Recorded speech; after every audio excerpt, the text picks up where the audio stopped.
Welcome everybody to the very first episode of the Finless Forum. This has been long awaited, for good reason though, and we are getting to start off our series with episode 1, Zac Henderson. Hello Zac, how are you doing today? Doing good, thank you. Of course, Glad to be here. so stoked you could make it, dude. And first episode, this is really special. You know, Zac was the first person to round up his clips for me and just be ready to go. So I really appreciate that from you, buddy. We've got this awesome photo of Zac kind of just hanging out up here for preliminary stages until we jump into these clips. But gosh, I can't thank you guys enough for coming. This is gonna be a really fun time, and I can't wait to hear all of your questions and hear Zac's answers and see these awesome clips that he's brought in for us. So we're gonna start from the top, number 10.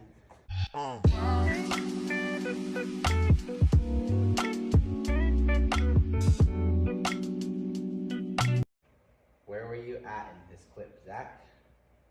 At 10th Street with very clear water, and I chose this because it's a really nice drone angle that captures it all. Right, let's check it out. Gosh, I mean, when you look at that cider, like when 10th Street's like that, can you talk a little bit about it? It's basically just hoping you get to the connection in time and basically just admiring it, everything, you know. Water's that clear, you can look down and see fish, seaweed, it's amazing. Seriously, clarity on days like this are unbeatable. Look at that right there. It's locked in on a sweet floater. How did that feel? Well, being regular, it's most of the time you're gonna get a cider that doesn't really have a good connection, and it's gonna come at you kind of west. Mm-hmm. And there's many opportunities where you just have to go on top of it and kind of try to make your way down it. Yeah, those without west, eating it. right. Those west waves, they're very triangular, and I do Right. agree. It's kind of one of the only ways out of the situation. You know, we've seen time and time again, guys try and do airs right there, and just every different variation you could try, but the floater seems to be the most efficient when you have a west bull. We like to call it these like triangular connections. And I noticed, wow, you almost kind of grinded the surfboard right there. Yeah. That's funny, I didn't realize that. Yeah. That was like almost a little surfboard nose slide, then into the floater. Yeah. But yeah, there's sometimes not much else you can do with that floater on that section. And that one was epic, you know. We've seen a couple guys go for airs there, but that typically doesn't quite work out. The floater is your guaranteed carriage back home, which is super cool. Yeah, gotta give it to the drone footage there. I know that was Bill Bryan's filmer. We're spacing on his name, but he is a great filmer. We'll give it to 10th Street Bros for the footage. After clip number 10, we're gonna jump into some interview questions for Zac, which thank you everybody for your amazing participation in these interview questions. I was overwhelmed when I was reading through them. You guys honestly just blew it away. So let's see here. I had a feeling you guys would kind of outdo the 10 questions. So we're gonna make episode number 1 a little more special. I kind of just want to include everybody, and we're gonna try and rifle through it. Good questions are gonna take a little bit longer, and some of you asked multiple questions. So we're just gonna rifle through it and let Zac sort of rifle through the answers as well. Anyway, we've got Brandon Benson out of Hawaii. Man, first time I met that kid was when I was 16 down at 10th Street. Really cool dude. Have you seen Brandon Benson? I think so. He rides for Exile. He does some pretty crazy like corrupt flips and turns and stuff.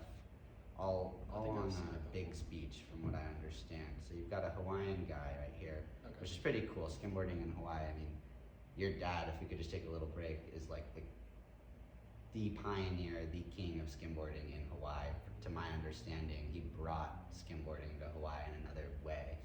You want to talk about that for a second? Basically, he was pretty much just pioneering the sport of skimboarding with bringing surfing involved with it, because that's what him and his buddies did. It was pretty much just only surfing, and that's what their passion was. But Hendy was making, I guess, his passion more doable by being able to go down to beaches like Victoria and like South Laguna beaches, and he had people like Tex Haynes making boards that like just innovating the sport of surfing, but he was trying to make it. Sorry, I'm kind of bricking. I don't know. Well, what we know is your dad was the first to skim surf. We like to call it scurfing from my childhood here, and to scurf pipeline. Right. So skimming on a surfboard. So he was the first guy to paddle Surfboard. in on the skimboard at a real wave. How does that make you feel? Obviously I wish I could see it in person, as We a all lot do. of people, yeah. But all the stories he's told me about the respect he was given for doing such a thing, and the way people would look at him for even attempting it at Right. like It's made 12-foot pipeline and all these insane beaches, but it's absolutely incredible, honestly, and I can't wait to talk to your dad a little bit more about it, because I would love to have Chris Henderson on here too, and that's kind of the hope. But I just totally jumped off track, so I'm kind of fanning out over Chris Henderson now. But let's get to Brandon Benson's question. Like I said, we got to rifle through these. We got a lot of good questions. So, did you ever come out to Hawaii and skim? And if not, what island would you want to visit and get some waves? Oahu, Maui, or Kauai? I've never been, and Hendy's always kind of been bummed about that, because he's always wanted to take me out there and kind of show me what he experienced in the young years. Totally, that Of his surprises prime. me that you haven't gone yet. But I mean, hey, there's a first for everything. And Hawaii is definitely a fun thing to go visit for your first time. So I mean, it's almost a good thing you haven't done that yet. You've got a pretty epic trip ahead of you. And if you do get to go with your dad, I mean, I'm sure he'll just take you to the right island. But from your understanding, just to give Brandon Benson a good little answer here, Oahu, Maui, or Kauai, based on what you've heard and seen? Probably Oahu. That's what I can remember the most from all of his stories, was all in Oahu. Yeah, I hear Waimea Bay, you know, it's rare, but the shore break gets absurd. And what's really rare is to actually be able to skim the shore break, because it's so big usually. But your dad has told me stories of him spending hours just rat barrel after rat barrel after rat barrel Running down at laps. Waimea. Yeah. And the local guys, he said, asked him like, do you ever get sick of doing that? And he just looked at him like, are you like Getting sick of do I getting get too? sick of getting No. barreled like on No. the beach? No, yeah, exactly. I thought that was really funny. So, I mean, based on what your dad's told me, I think a perfect session at Waimea would be my dream too. I gotta agree with you. On to clip number 9. This one is looking pretty rad.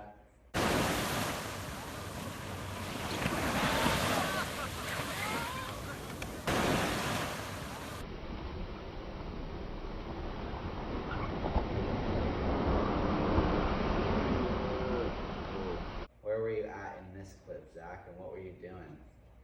This one, I am at Aliso Beach on the north side of the creek, which not too many people skim. The south side wasn't too good, so we tried here. There was super good ramps for doing shove-its, and that's when I just kind of decided to go all out and try the 720. 720 shove it, let's check it out. Oh my god. Stomping it. And we got a little slow-mo. Jeez. So I mean, let's just talk about that moment right in the air when you know you're going past 540. What goes through your mind right about there? I felt a little bit more airtime than I usually do with like a 5 shove or a 3 shove. So it was a good sign that I was still in the air and the board's still rotating. So when I was able to land, luckily the board was facing up still, and I wasn't curling or catching a rail or anything. Yeah, Was able to stomp it. was so sick. Thanks. And who was it that got this clip? Jason Rupert, I believe his last name is Rupert. Rad. Thank you, Jason Rupert. And that was, I think you mentioned to me, your second 7 shove in your life. Right. That's That pretty was- cool. Yeah, Definitely sentimental moment. definitely. So let's jump into the next question. I like this right here too. Alec Wands asked, what made Zach want to become a skimboarder? Well, that was mostly, I had a bunch of friends here around my age that were doing it, but my biggest answer would probably be my dad, because obviously he pioneered it. And was there a lot of like skim influence in your childhood just right off the bat, or was your dad the kind of dad to just like let you decide? It's funny you say let you decide, because that's basically all he was about, and he was not trying to force it on me necessarily, but he would be getting me the freeboards that he was getting at the time, and kind of just encouraging it. But if I was to ride a boogie board or a surfboard, he would just be like, all right, that's Happy cool. that you Yeah. found You're love having and fun. joy in the Yeah, ocean. Exactly. That's awesome. I think that's the best parenting style, you know? If Yeah. you're already doing something, your son's probably gonna see you doing it and wanna do it, so you might as well not force them to do it. Right. Super cool. I mean, not surprised that is your influence. Thank you for that question, Alec Wands.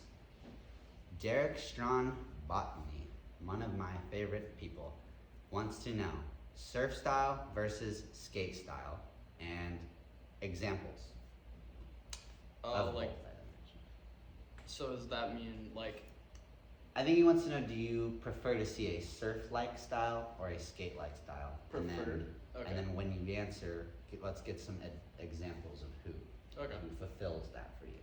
So I'll start with skating. I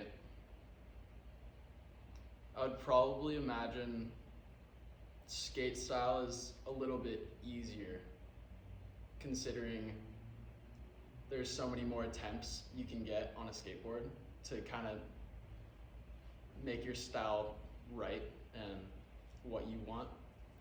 But compared to a surfboard, surf style, you only get so many waves where you felt like, oh, that felt good, or that looked good on camera, you know? That's a really good point, you know?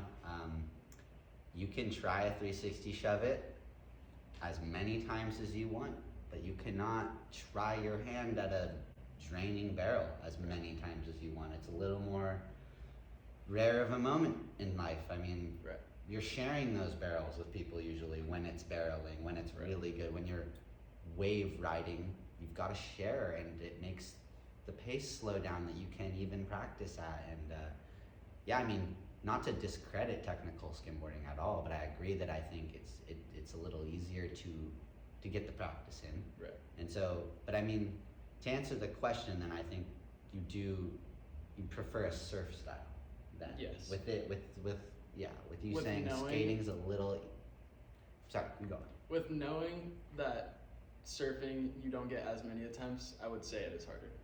I agree. To perfect that style, surfing, that's a little bit harder. Yeah, great point, and a great answer. Yeah. So, thank you, Derek, for that question. Oh gosh, Derek, 2 questions. Well, why not? Style differences between Thalia Street Groms and Solag Groms. We need to know. We've got controversy on this one too, which is kind of funny. I would say, I was a Solag and Thalia Grom, so that's kind of hard deciphering who's who, you know? It is a good point. How do you decipher a Solag from a town Grom? Right. If you had to answer the question though. Okay, I'm gonna give 2 Groms as an example. We're gonna do like Dia Prieto as a Solag Grom, and Colton Etwin as as a Thalia Grom. I think Thalia Groms are gonna probably be the next coming, like up and coming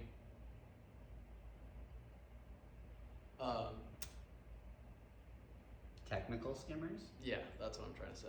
I only said that because Thalia is where I go to practice my tech. Right. As for Dia, I think he's gonna get more of a understanding of that surf cider type of skimboarding, which is completely different than the tricks. Right. And if you can do both, you're kind of set, you know. But I would say the people that skim in Solag versus downtown, the Solag skimmers are gonna have more of an advantage, you know. I also would agree with that. I mean, South Laguna is stronger. Everything's steeper. Ciders are going on. There's just a lot more technicality and difficulty that comes with that. And love skimming town. I think it's kind of like the training ground Right. for South Laguna. You But skim in town. I started off Thalia and then I made my way up, but It's a perfect place to get comfortable. Yeah. I totally think so. yeah, and I'm not saying that Colton can't do what Dia's doing, but I think it's probably good that Colton's doing the Thalia skim sessions where he's mastering all the tricks so that he can later on take it to Solag and like try that on the cider. Yeah, and not to mention, I've seen some recent stuff of Colton connecting the cider a Right. lot, but you did make a good comparison there. Dia, and it's not to compare, but Dia spends more time there, and so he Right. gets that exposure, and practice and exposure is everything. So, Right. great answer there, and I think both Thalia and Solag Groms are just killing it. To be fair, Definitely. so we got clip number 8. Let's do this. If you look for it, I've got a sneaky feeling you'll find that love actually is all around.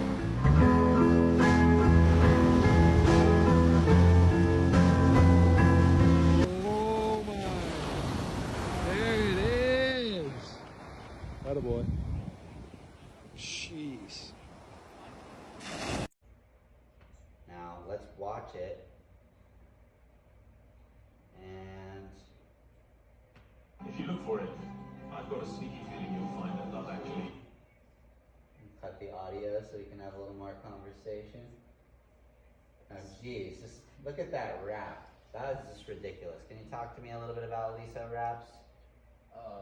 Just this day specifically with the sunset and this wave coming in, it was pretty magical, but this day didn't have many waves, so that just made it extra, memorable. And I think it was Blair pulled up on his e-bike and wanted me to get a clip for him for his story, and I was able to get that one. Weasel it. Let's Yeah. check it out. Oh, little classic doggy door there. Enjoyed it, yep. Let's go back on that. Now I think I want to hear the audio for a second. Why not? There it is! Seems like Blair was happy with that one. Yeah, it was an attaboy. My gosh, I Giving me mean, props. check out that sunset. Yeah. Not every day Pretty hard to beat that. that you get to slide out to a perfect wrap on a sunset like that. Yeah. Sick one. And I want to just, go back really quick and just point out this doggy door moment here. I mean, in skimboarding, there's not too many opportunities to sit in a barrel like that and then just doggy door your way out. There it is! It's a smaller scale doggy door when you're on a skimboard, but it's almost just as critical, if not even more critical. Yeah, for sure. Super sick one. All right, on to the next question. Sea bass taco. Mr. Sea Bass, Sebastian. Sebastian, what is your last name, Sebastian? Do I know? Sea bass, he just rolls by sea bass. He doesn't even want us to know his last name. How many times have you skipped school to skim 10th and your dad caught you? Oh, this is a good story. Let's do it. Because it was rather you or Nate filming the one day that my dad got pissed at me. It was the most pissed I've ever seen him in my life. And Did he come down? he ran down the stairs. Okay, yeah, I remember this. I was probably 8th grade, and it was the most firing day of 10th Street I've ever gotten. And it was probably like around 6:30 I got there, and I had class at like 8:30. But it was just a couple hours of, I was running laps with like me and Nate while you were filming. Was that what it was? I think, yeah, that was when I hurt myself. Right. Continue. I was in 8th grade, and I was like just having the best time ever. And I was pretty convinced I was gonna miss school, or at least one period, and that was just not the right decision, considering my dad was around 50 something at the time, and he, without hesitation, ran down the stairs, and with a bad back, keep in mind. And ran down 1,000 steps all the way to 10th Street, which is down the beach, and he's screaming the entire time as he's running down to get at me, like making sure I make that first period. Yeah. And yeah, I think that was the most mad I've ever seen him. It's funny because I witnessed that, and Yeah. I was scared for you. I didn't know if you'd be skimming 10th Street for another couple weeks after that. That was hilarious. Yeah, that was definitely the scariest moment of skimboarding. Yeah. and is that the only time that's happened? That is that put me in my place, I think. Yeah, I don't I think wasn't I would- skipping school after that.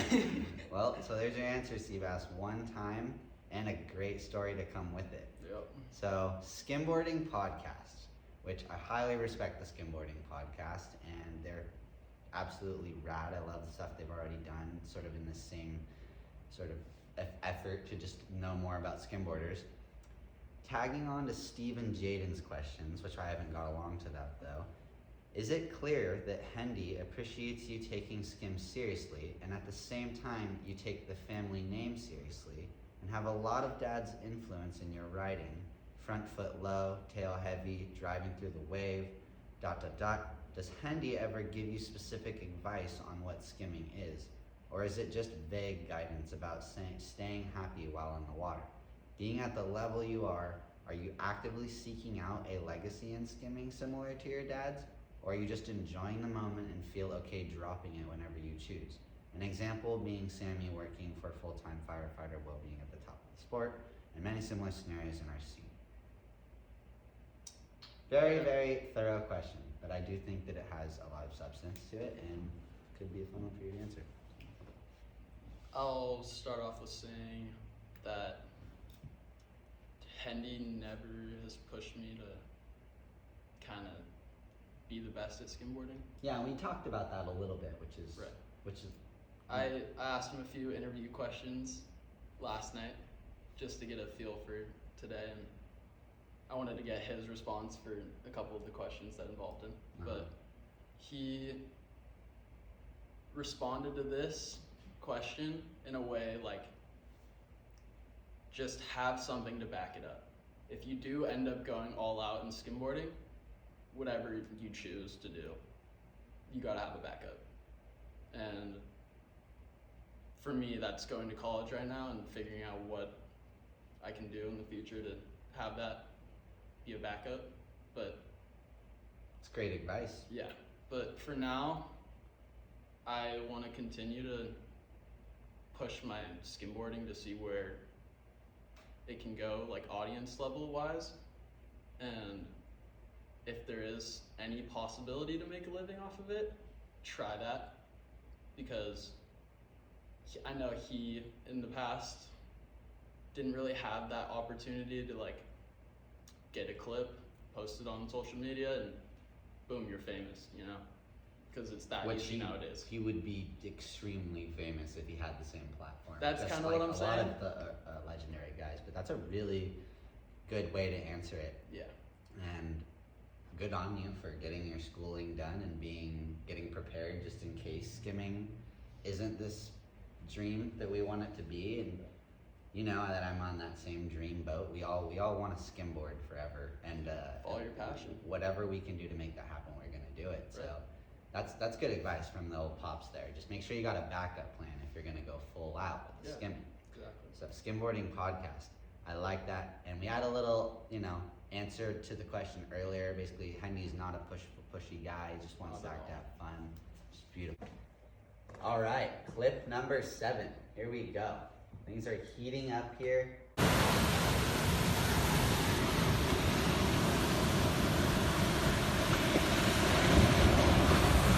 Looks like a place that I know very well and Zac knows very well. Oh yeah. Let's check this clip out and then talk about where we are and what happened.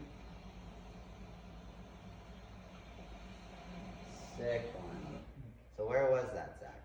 This is at the Wedge when I was about 14, and I remember this day specifically because it was a day that had 0 crowd, and Which is rare. pretty rare, and I was able to snag one of these, and I just remember it being kind of the first session I got alone there when the waves were like decent, you know. Yeah, and that's special. I mean, the first time you skim the wedge good, I think for anybody is really special. Especially, living in Laguna, we skim these Laguna ciders and you go over to the wedge and kind of get your mind blown. Right. Let's watch that one Let's more look at time. it. Yep. Nate. Now let's watch that one more time.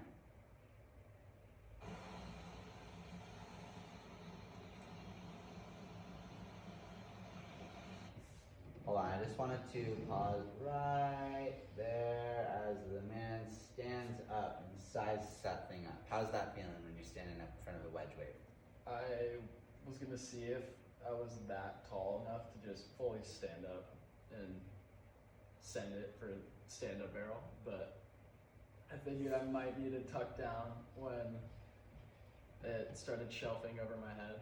Right there, I mean, you Yeah. can just see that proper. Yeah. The man was tall and he saw the lip and ducked it right there. And then all that's left to do is take it home into the cavern. That looks super fun. Who filmed that one? Mateo. Mateo. Buddy Mateo. Shout out Mateo. He didn't want to skim this day, so he decided to film me, and I got one of the better ones that came through. That's so rad. Super Mayhan 949, Brett Mayhan. I don't know if I'm pronouncing your last name correctly, but you are I know one of Brett. the sweetest men I have ever met. Every time I see Brett, he is literally off the wall stoked. The guy's radiant. He sheds good vibes. That's true. Dream trip searching for waves. Where are you going? How long would you stay away from home? What goes into your travel bag, not including your boards? And who are you bringing home souvenirs for? And if you need to see the question there again, you can take a look. I'm thinking I'm going to. I've heard a lot of stories from Andre about Brazil and how they kind of just stumble on the spots there. And there's also stories of like South Australia or West Australia that has these novelty side washes that nobody's skimming. And I guess my number one pick would probably be rather Mexico or Brazil. Those are great locations. And Because you went to mainland Mexico, and that made me want to branch out and go there. Jalisco. Right. Yeah, that place is, man, I thank Blair Conklin for showing me that place and showing you that place too, because if you were able to see that and be inspired, I mean, that's amazing. So, how long are you away from home on that trip? I think I'd be fine with only a few weeks. A few weeks, that's a decent trip, dude. That's a lot of waves. Yeah. And then what goes in the travel bag besides the boards? I think he really wants to know if there's anything just unique that you need to travel with, because I mean, you obviously got your clothes, you know. I need That's a good question. Nothing in particular. A surfboard, not only skimboarding. Yeah, you gotta bring 2 boards. You ready for the Skateboard, surf? Yeah. Awesome. So he's got another couple of boards. I mean, geez, what a guy. Yeah, full quiver. I love it. So let's get next up to Kaleidoscope, which is Kyle. Kyle does not have his last name available, but I know Kyle. Kyle's gotten some photos of a bunch of skimmers throughout time. He's a great guy. He wants to know your favorite edit or skim movie. That's Okay. a pretty awesome question. I'll do both. My favorite edit is probably I have Hayward coming to mind. Like, this is MOV. Yep. I think he's made just probably the better edits in the past. But movie wise, I would go Stimulus. Stimulus. Yeah. That's a Stimulus. good answer. And you know, I think that Aaron Paluso would appreciate that because I heard that they spend a long time making Stimulus. And boy, I mean, I don't know if there's a skim movie that has ever been so grand as Stimulus. I remember going to the premiere as a little kid. Really? I actually got to ride in the same car as Brandon Sears, and because of my family, and it was just the coolest thing ever to be there at that premiere. Seriously, Stimulus was one of the biggest moments for skimboarding, I think, of all time. And Adam Hayward, also one of the most important videographers of skimboarding of all time. His website, This Is MOV, was a staple to, I think, your and my childhood. And Yeah. I know my best friend Nate, who is here filming for us today, which we're very fortunate to have Nathan Flanagan filming for us. And yeah, dude, this is MOV was amazing. So we got number 6, looking like a place I love, Zach loves. Bad little Patty got that ass on fatty before. Bad little Patty got that ass on fatty before. Let's check this out. And bam. Now that was a quick clip, so we're gonna play this one a couple of times for you guys. And let Zach give us a little insight on it. Sheesh. Now if there's somewhere I wanna pause that, probably just right as you made it underneath the ledge. Now I'll talk a little bit about this wave. Right there, I got a pretty good vision, and I was basically just holding on for dear life because I was going so fast. Yeah. And it's not an easy section that I'm in right there. I saw it troughing and kind of whitewashing at the top of it, so it was basically one of those ways you just hold on for dear life and hopefully make it out of, or you're just gonna get clamped on. That was a really good way to explain it. You're just holding on for dear life, and he's literally holding on with his front hand, which is pretty sweet. Yeah. And boom. God, I love the way that wave lets you out. Yeah. Such a foamy day, too. Yeah, it wasn't easy, so I was pretty stoked after that. Yeah, that thing was nice. A short but very sweet snippet there. Love it. All right, that was absolutely incredible. So why don't we jump into some more interview questions? Because I know these people are just hungry to hear your answers. We have jumped into some great ones already. Oh, I actually personally liked this question when I saw it. So, what is your best, first of all, Mario _ 3.0. This is Mario. Thomas Day. I love this.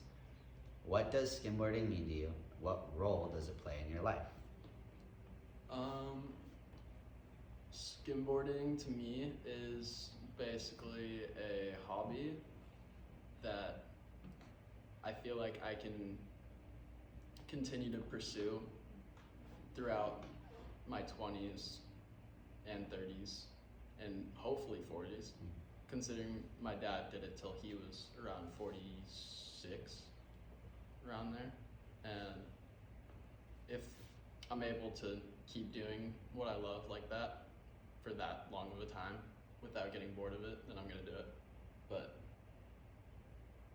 if I could also kind of put the hobby part aside and focus on making money off of it, that would be most ideal.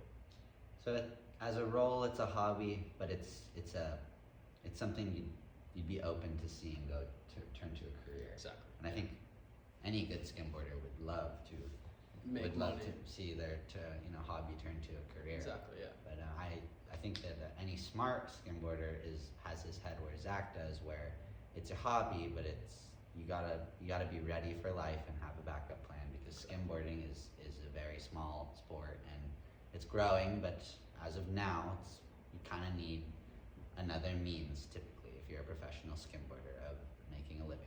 So that was a good one, Thomas Day. Thank you. We're on to number 5. Number 5.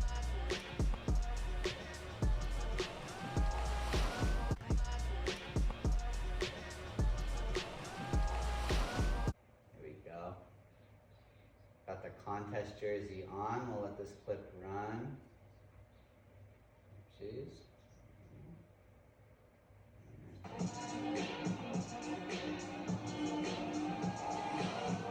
Sheesh. Now let's just talk a little bit about what you did there. That was a frontside 360 spin out to a backside route, which I was trying kind of for, to see how they would judge it in a contest, considering not a lot of people are doing that. And I thought it was a little bit more outside the box. So when they gave me like a 4 for it, I was a little bit surprised, but Yeah, I mean, I feel like the technicality just of doing a frontside 360 alone is to be rewarded, but then to be doing it towards a wave and have to switch your directions like that, I mean, yeah. it's almost like the only reason you didn't, the only reason that you struggled with that turn was because you did a frontside 360. Yeah. If you chose to just go straight in at it, it would have been a whole different look, but Definitely. it's so difficult just to change your direction again there. And then you even had a little airdrop moment at the end of that one, which I thought was sick. I think that kind of put the cherry on top, little airdrop down to the bottom. Yeah, That definitely. was super cool. Do you remember who got that clip? That was Skimboarding podcast guy. The Skimboarding podcast Yeah. guy. Awesome. Great guy. Yeah. Not 100% sure on his name, but I've talked to him. He's super chill. Okay. Your top 5 favorite skimboarders. Leo Bushman wants to know. Okay. Leo Bushman, I shout you out. You are a great skimboarder. Leo's man. I think as a kid, the person that I wanted to replicate my style to be like was obviously Blair, and So that's top. That's number 1. that'd be number 1. But there was many other people that I wanted to kind of implement their style into my own. Mm-hmm. Like, I'm thinking of surfers right now, but Yeah, he didn't ask current either. It's Okay. all time, right? All time top 5. Paulo, I just watching Nice. videos of them and basically on repeat, but I was able to like pinpoint something I liked about the way they turned or the way they got on their board or like the littlest thing. Mm-hmm. Yeah, it's those two for sure in the 1 and style 2. correction or the style category. And then Number 3. Weber, Johnny Weber. 3, Johnny Weber. Is this 5? This is 4. Okay.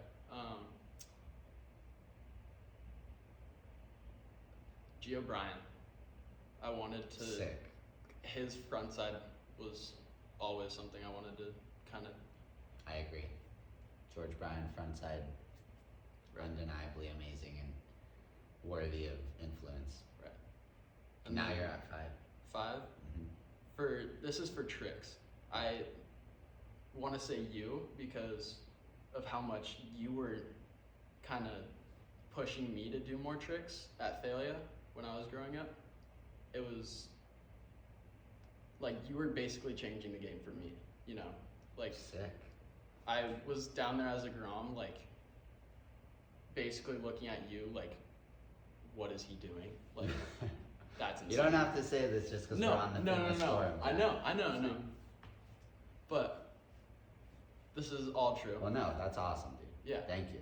The way that you were able to implement your skating into your skimming is something I admired, and Thank you, man. yeah, it's I'm humbled. basically the reason I wanted to get good at tech. Wow. Yeah. That's so sick, dude. Yeah. Yeah, I mean, I love tech. You have gotten so gosh darn good at tech. It makes me really honored to know that I even had anything to do with that influence. That's No, super 100%. cool. Yeah. Thank you. You were able to implement your style, your skate style, into your kind of skim style, which I greatly admired. Thanks, man. You know, it's funny because I didn't really know what my style was on a skimboard, and then I felt like skateboarding led me to it because I was just kind of like, I just spent so much more time skateboarding than I did surfing growing up, so I had to kind of just accept that I had that skateboarding culture and then no, okay, now I just need to spend the rest of my life learning to ride waves better because skateboarding was there for me always, and yeah, that's sick. And I know you love to skate too. I think it's a good way to take a breath of fresh air from your skim. There was hobby. people like Blair who could do surfing and skimming. I admired that the most because I think surfing is probably my biggest passion. Sick. But when it came to like, I don't know, skimboarding in another sport, when you were skating, it was like, oh, I should be doing that, you know? Like that's how he's getting good. you Uh-huh. know? That's sick, dude. So Wow. it made me want to start skating more, you know? That's sick. Yeah, I mean, I think a couple friends of mine agree that it does help. It's, you know, it's just freaking To awesome. do it all, that's definitely like Dog some town. advice. Yeah. You know, like my buddy Nate and I, we always say like Lords of the Dogtown. That just said that was it, dude. Like these guys were good at 3 different things, or you know, 4 different things even, if you included some of their other skills. But anyway, that's a great answer, and I'm stoked to be in there, dude. Thank you. So now we are down to number 4, looking like a similar spot.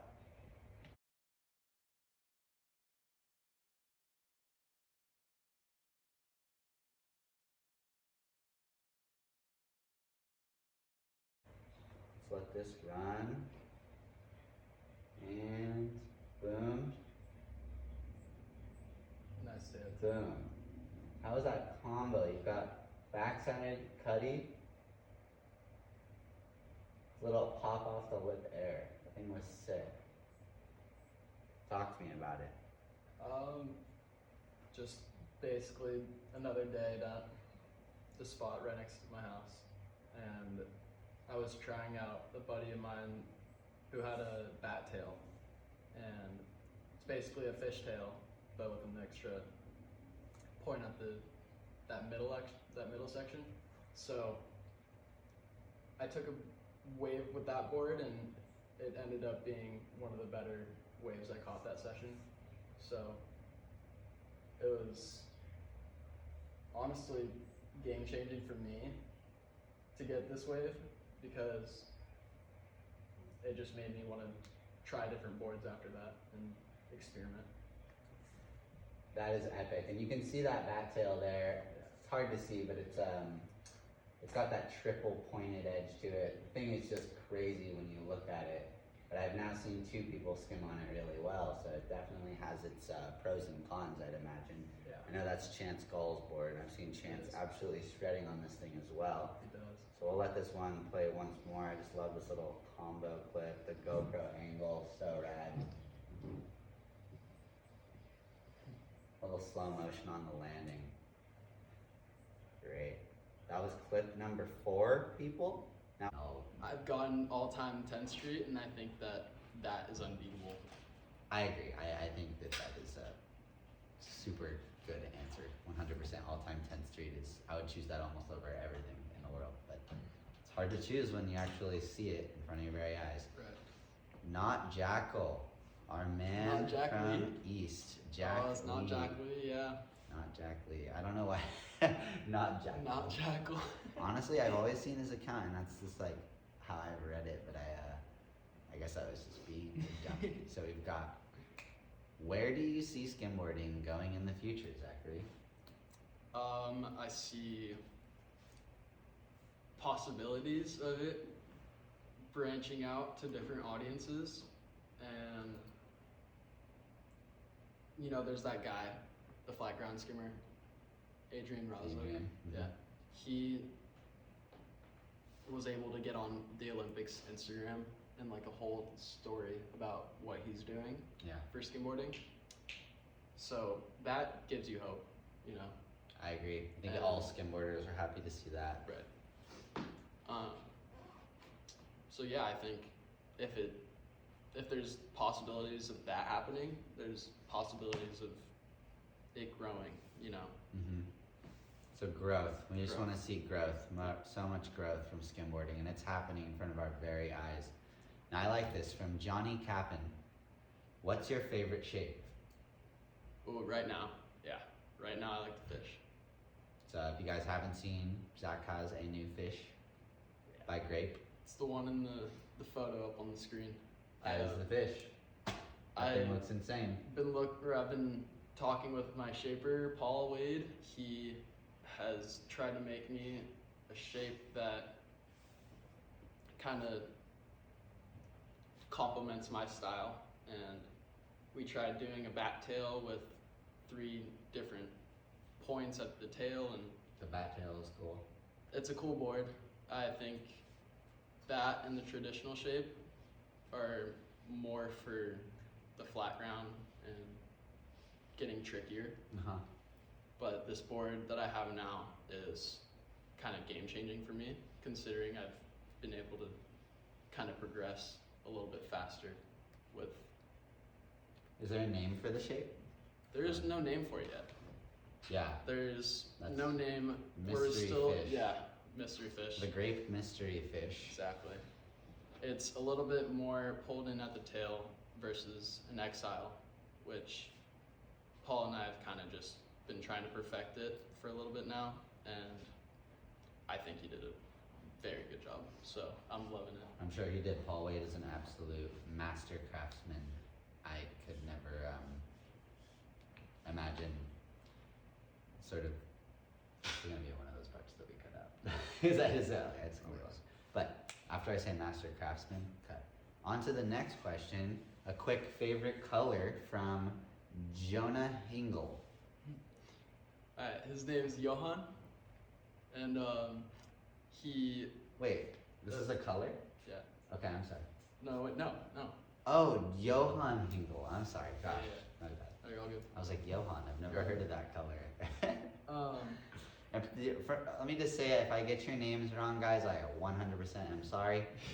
The smartest way to do this was just to really go through all your comments on Zach's post. I didn't want to rewrite anything, and you guys all asked so many good questions. We just had to jump into it. So, favorite color. This one's kind of weird. It's kind of. I like the tan. I like like a that fresh grape you car. had? Yeah, like basically you had like that. grape that was tan. It wasn't the right tan though, Okay. and so maybe I'll do that on the next board. But like a brand new car is the best way to describe it or like compare it. You Mhm. know, like a fresh coat on a car that's tan. That's the best way to describe it. Okay, yeah, I see that. Like, Toyota does Yeah, that cool like Toyota. sand color Yeah. tan looking. That's awesome, dude. I wouldn't have expected that. I feel like that's a unique favorite color. Yeah. We're down to clip number 3. Things are heating up here.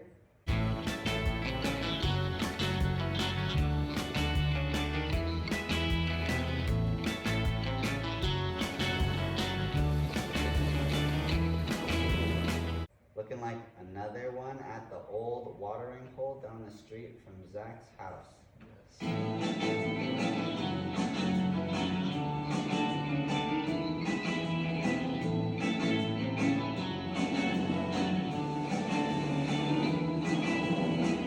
Gosh, now that wave had so much going on here. I mean, let's just cut the music and watch it back a couple of times. So who caught this clip, Zach? This was my buddy from the East Coast who came down here to film Ryan McFarlane.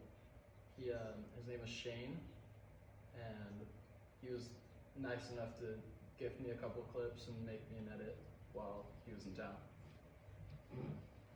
That is so sick. I mean, what I really like about this is you had two different moments on the cider. You're planing there, and then you're up, and then you're like, wait, I need more. Right, more speed. And then you get there, and that is the most satisfying moment for a regular footer, I'd imagine. Yeah, you were the person that kind of told me you need more speed rather than less speed when you're on a cider. I told you that? You told me that. That's cool. Yeah. To think that that even stuck with me. You know? That's awesome, man.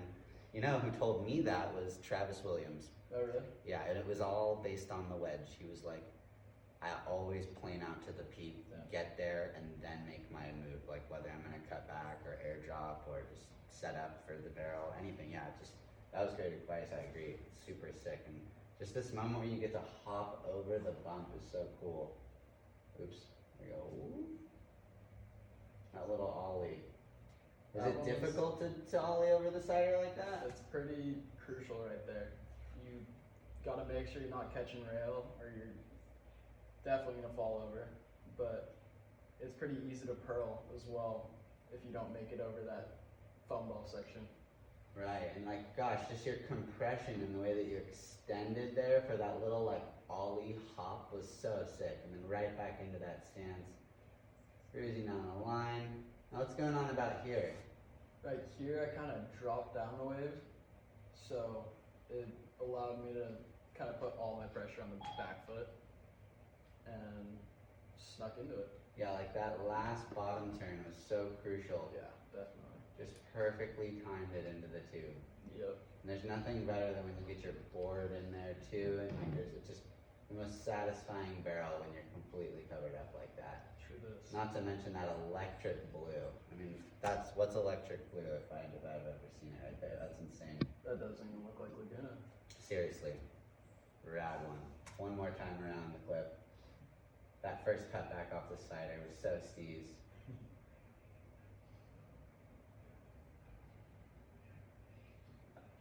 To be regular. Enjoy it, guys. Enjoy your regular foot stance and your rafting on ciders. That looks so fun. Sick one, Zach. So we've got Tate Madsen, E39 Wagon Main. Tate's got his car life going lately. I know he loves his BMWs. He's been talking to me about it since the guy and I used to work at Laguna Surf and Sport. Tate is a good guy though, and I also know that he's bulked up. That man is like freaking shredded now. I saw him the other day and I was like, whoo. Get on Tate's good side, that's for sure. Anyway, this is a funny one. Short story of how you got onto Grape, and how angry was your dad that you didn't stick to family tradition and ride a Victoria? Well, that's the funny thing. Hendy actually helped me get on the Grape by reaching out to Paul when this is before I was any good. I wasn't progressing fast at all, and the contest I would do, I would be getting beat by like the younger kids, you know, like Hayden Rogers and like Dane Cameron. They were gnarly. They were insane with like their Exile sponsors, and shout out to Hayden Rogers and Dane Cameron. Right. But I think I was probably around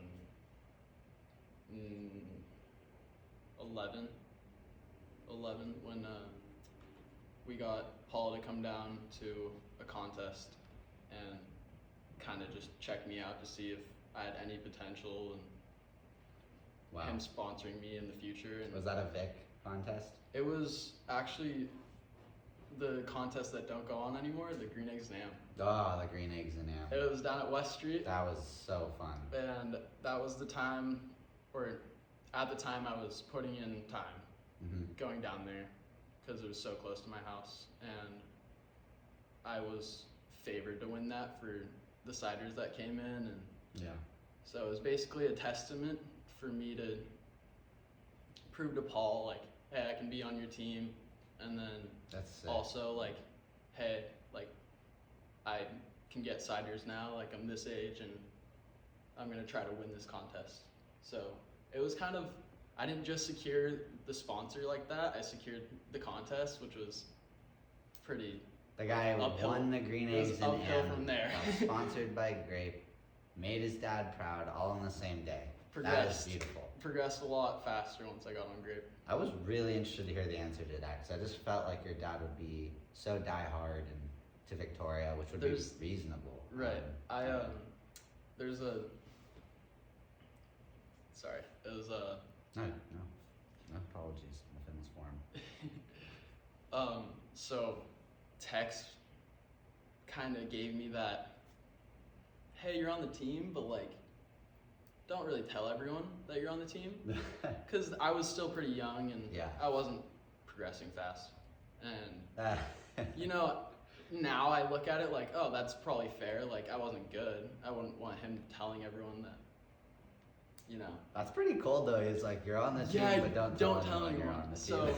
after hearing that, it was like, all right, Victoria's my dad's sponsor. I'm gonna kind of build my own legacy. That's sick, dude. Wow, that is sick.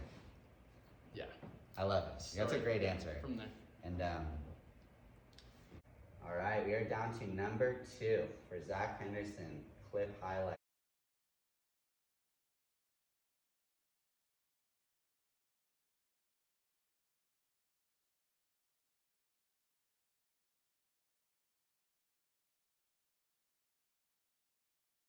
He has chosen these himself.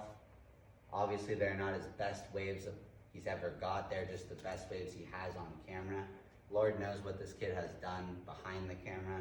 We all kind of wish our best waves were caught on film, but typically you just gotta take home the ones that you get and keep shooting for that best wave ever to be caught on film. But some of these are seriously insane and pretty close to what I think most of us would consider our best waves. This next one here, where are we at, Zach? This was at Aliso pretty recently. I was giving my new board a go. I'm riding a fishtail now. There's not necessarily a name for it, but we'll just call it the mystery fish. The mystery fish. It was my first day riding it, and I was struggling heavily, and I was expressing my anger to a lot of people, like, oh, this thing sucks. And I ended up getting that wave, which turned my mood around. Great deal. Yeah, I mean, that would turn my mood around too. I mean, just that moment right there is so epic when you're just leaning forward on your rail, driving. Oh my God, I mean, if that wave had an exit, you'd have flown out of the exit with that stop. I mean, and one thing Nate and I were watching earlier when we were just checking out your clips was like, right here, you tuck in on the front hand, and tell me why it is that you switched hands, because I mean, sorry guys, let's check this out. Your front hand decides to switch to pig dog stance right there. What was happening? Like, why did you feel you needed to switch your hand?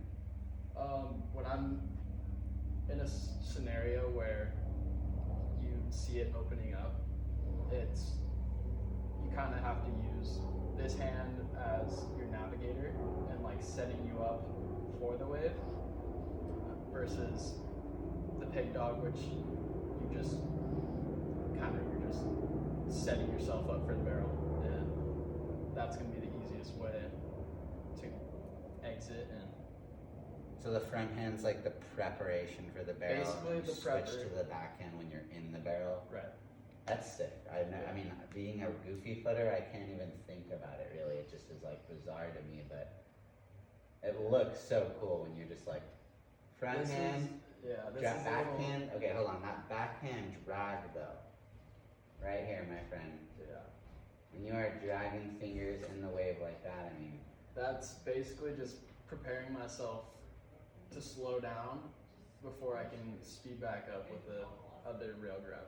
And it honestly is probably inspiration from Mason Ho and, you know, the other guys that can do that, but there's very few that can, I guess, do both grabs in the same way. yeah, I think you're definitely coming up with some style innovation here by doing that. It's not a common thing. That was such a sick ride, dude. Good choice for a second to last clip there. Dane Cameron, our man from here in town. Dream trick.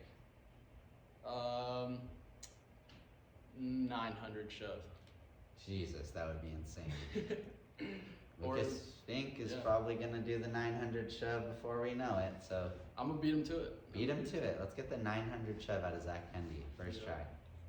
First person to ever do it. That's what I meant to say. Okay. Favorite skim spot, ideal conditions at the spot, swell direction, tide, wind, morning, sunset. Also, what is one spot you'd like to see added to the UST? This is our friend Bo. Okay. Bunny Hop Bo, of course. I would say favorite skim spot, probably the Wedge. Yeah, the Wedge. When it's good there for skimming, it's not comparable to every other place around me. So that place, favorite. Ideal conditions at this spot, you want a very big south swell, mostly south, and probably just classy. I Right. guess, yeah. Early season, so there's Early still a lot season. of sand pushed up on those rocks. Yeah. And Does that less crow's people, nest? less people too.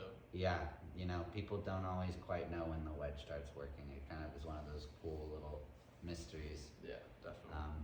But sometimes earlier or later in spring. But hey, I don't blame you. The wedge is absolutely insane. Right. And then for morning or sunset, I would do morning. I like beating the crowd.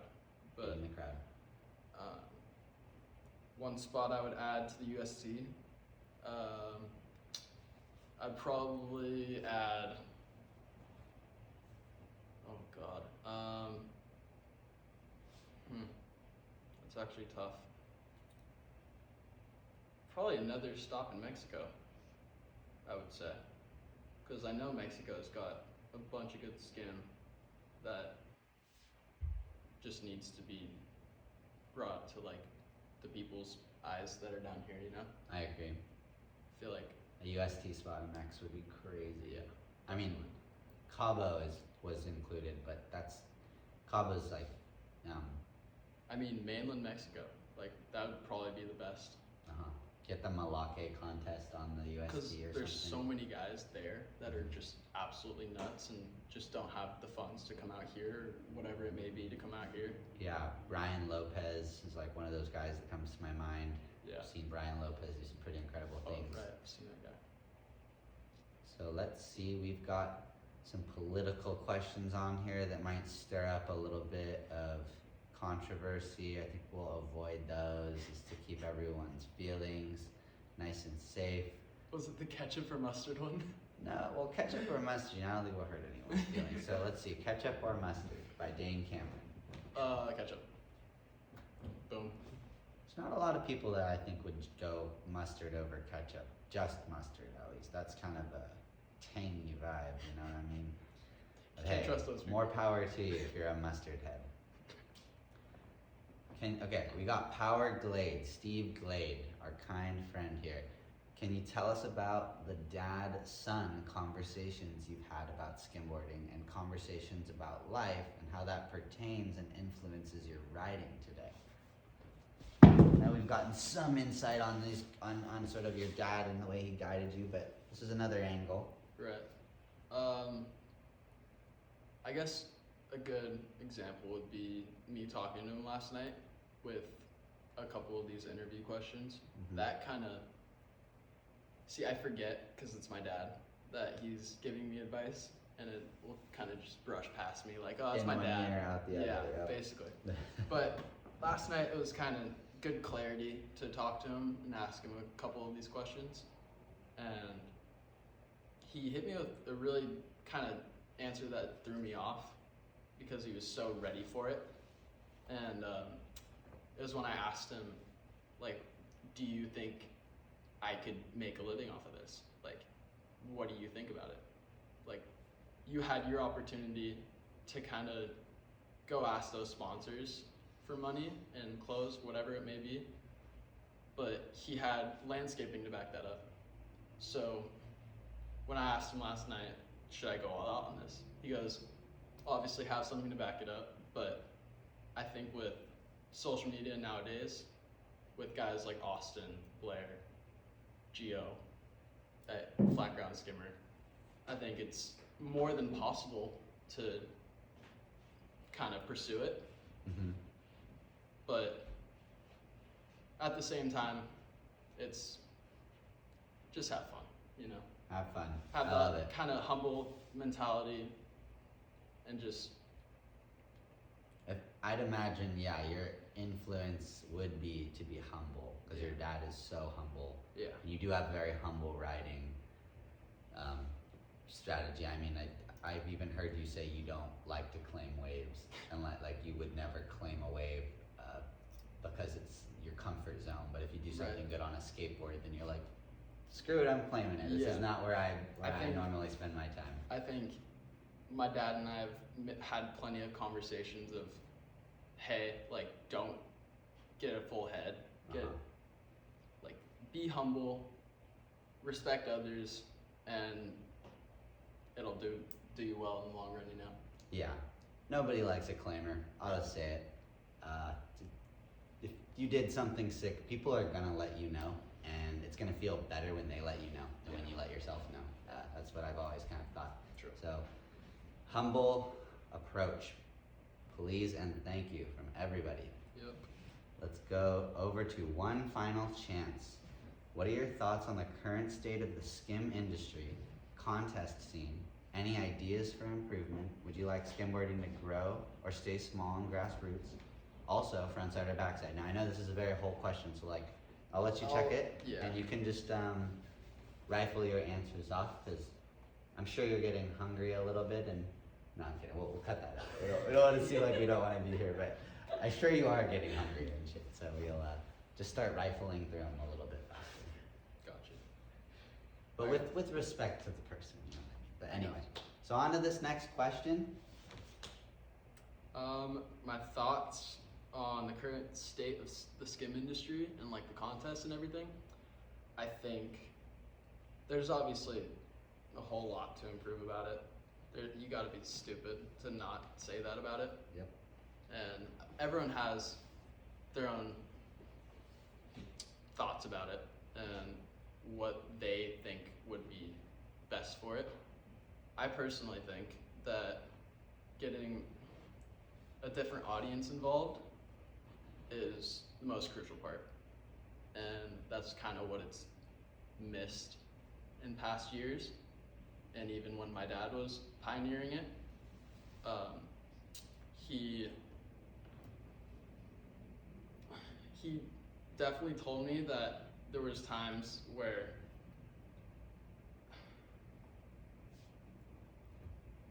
it was mostly the surf industry that you could branch out and reach out to them to help out for the sport, considering it was so small. Yeah. And nowadays it's basically the same thing. We're reaching out to those surf companies, and there's only so many that look at this small sport and be like, oh, we're willing to put this amount of money in, or we're willing to put this amount of work in, you know? So it's about getting the audience or the sponsors that are just right for this sport, because that's a big key that's been missing, you know? Yeah, totally agree. I mean, well said with that, 100%. And hopefully skimboarding does grow in that way, and surf companies start to take more of a chance with our sport, and you know, it's up to us to do super rad stuff and hope that they catch on, and Right. you know, we get some opportunities here. Exactly. Chad Wadsworth wants to know who your favorite person to skim with is. See, he's asking that because I've been skimming with him for the past like month and a half now. Classic. And so he wants me to say him, but I'm gonna go with Mateo because Awesome. it's the brotherly love type of thing Yep. that I don't like him when I skimboard. I really don't. But him kind of nagging at me, like, oh, you're not gonna get that one, or just the low faith that he has in me Yeah. when we're skimming, it kind of just makes me a better skimboarder. Yeah, and he's probably using some reverse psychology. Oh, 100%, And- yeah. and that's what friends are for. They have to push you they doubt you in a humorous way, just to push you. You know, we all want to see each other just get the next best wave and stuff. So And that's he's- cool. Yeah, he's always the one. Oh, did you see my wave? Did you see my wave? So I gotta humble him sometimes, and then he'll humble me when I get my good wave, and I go, hey, but did you see mine? That's what friends You know, are for, man. that's what friends are for. We're all here to push each other and one up each other, and as long Exactly. as it's in good, you know, good. Good intentions. Yep. When you have good intentions, nothing bad can go wrong. Right. Now we are down to the final clip, you guys. This is Oh, the yeah. moment we all, I think, been waiting for. What Zach's favorite video in his possession is. Oh yeah.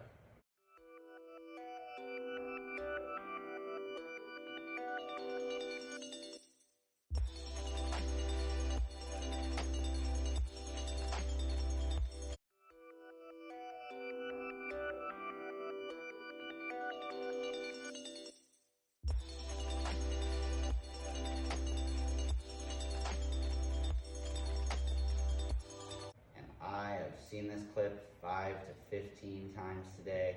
I can't stop watching it. I want to wave like this next season. Check this out.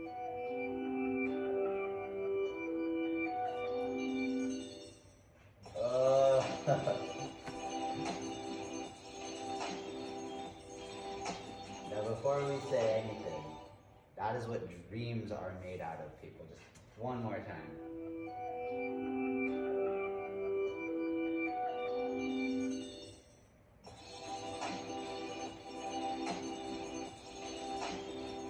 Okay.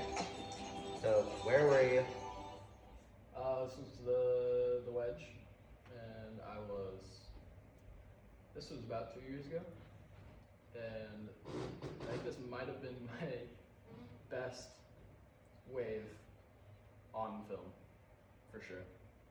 But Rightfully so. yeah, I think this was the most I've done at that point, you know, in my skimboarding career. Like, I don't think I've gotten a wave that big on film yet. So Like, how old were you in this clip? Well, 2 years ago, so I was about 16, 17, and the board I was using is my buddy Mateo. He was boogie boarding, and I decided, hey, let me try out his new board, and this was the one wave I got on it, which, thank you, Mateo. God, for I mean, letting me use your board. that like is so critical. Like, you're so close to the lip, and you just like your stance on your tuck knee stance. I think the bigger board was more critical in that scenario. I was just able to go through all those bumpy sections a lot easier. And Yeah, and you were doing such a good job at like using your backhand to just Yeah. balance you. Right. You can see you're just almost swimming across the face of that wave with your left hand, so that you can just like. I feel like it's a balanced almost thing, right? 100%, yeah. You're just balancing and like kind of preparing yourself, because I mean, being in there, I'm sure you had an idea that you weren't. Making it out. Yeah, so it's like. I okay. definitely saw an opening, and that's when you see me swimming basically Yeah, with my that- arm. It's a cool look when you're doing that, though, because I think it proves how critical that section is. Right. But that was definitely one of the more heavier waves I've gotten on film, and I think that was Dingo. Dingo said so was in the spot. Thank you, Dingo. We really needed this one. Dingo's the man. I think everybody needed to see this in the world right here, because this is just a serious moment for skimboarding. And one thing I love is how long you planed out. It's like the cider just pulled up right there, and you're like, okay, time for me to sit and enjoy the power of the wedge. And gosh, like, I think most people at that point would have Start been like pumping, huh? just trying to cut back, but you're like, no, I'm gonna just go even further into the belly of the beast before, and then you didn't even need to cut back. That was a full racer. You just needed to race and race and race, and that you did. Race through that too. Now, just a couple more words on like what a wave like that feels like before we sign off today. It was pretty much life-changing in a way, to where I got that wave and it was like, okay, I'm hungry now. Like, I need to get another wave like this. So the next couple waves I went for, I was at this point in my head where I was just, yeah, I think I got the best wave I got today. Yeah, or like That was of your the life, yeah, maybe. basically. That Well, was- at this point, I mean, Yeah. geez, who knows? At this point, I think I'm done. Yeah, I'm surprised you didn't just hang up your boots for good on that one. That was a absolute screamer. I think people. I think I went up to Mateo and told him that I got probably one of the better waves of my life on his board, and that's something he wasn't too happy about. But Yeah, he's like, come on, man, let me at least catch one before Yeah. you go bombing on my new board. it was his brand new board. Dude, that was a beautiful clip and a beautiful way to finish our clip highlights, people. Wow. Thank you so much, Zach, for being on the show and taking us through your favorite clips. And well, gosh, those interview questions were absolutely insane, you guys. Thank you so much for all of the depth. I know some people asked questions that were similar to others, so I did my best to sort of tie things together and just like almost help Zach answer the questions, because man, this is a wanted man right here. There's a lot of information you guys just pried out of the kid. So thank you so much for participating, and this has made the episode entirely better than it would have ever been, and we couldn't appreciate you more. And why don't we give Zach a little final word? I really appreciate you having me on here for the first one ever, and I'm really excited to see more people's answers to these types of questions, because it's something not only I wonder, but obviously you and Yeah. a bunch of other people. Yeah, and I feel like I just got to know you better today. Like, Yeah, seriously. Dude, that was so much information, seriously. Like, I did open up a little bit. and it's perfect. It's exactly what I want. I want people to see who we are, skimboarders. We're people, and so I just wanted to let that show a little bit, because right now I feel like skimboarding is this like viral thing that like you see some guy run, jump on a board, get a cool ride, and then you just rewatch it 5 times and you're done. You don't know who that was. You don't know what that guy is like in it. And I just think that skimboarders are at their time where they need to be just dug into, recognized individually. You look at any pro skater in history and they have these epic interviews like this, and I just feel like pro skimboarders need them too. And you don't need to be a pro. Finless Forum is going to feature skimboarders, not just pro skimboarders. So Zach is just the first of one and many prestigious interviews that we are going to have here. This will be the collection of interviews to go to. I cannot wait to continue this on. Thank you so much for having me, guys. My name's Timmy Gamboa. Tim loves to skim, as you may know. We got Zac Henderson at Zac Henderson. This man is an absolute legend in the making, and we can't wait to see what he brings to the table as time goes on. Thank you.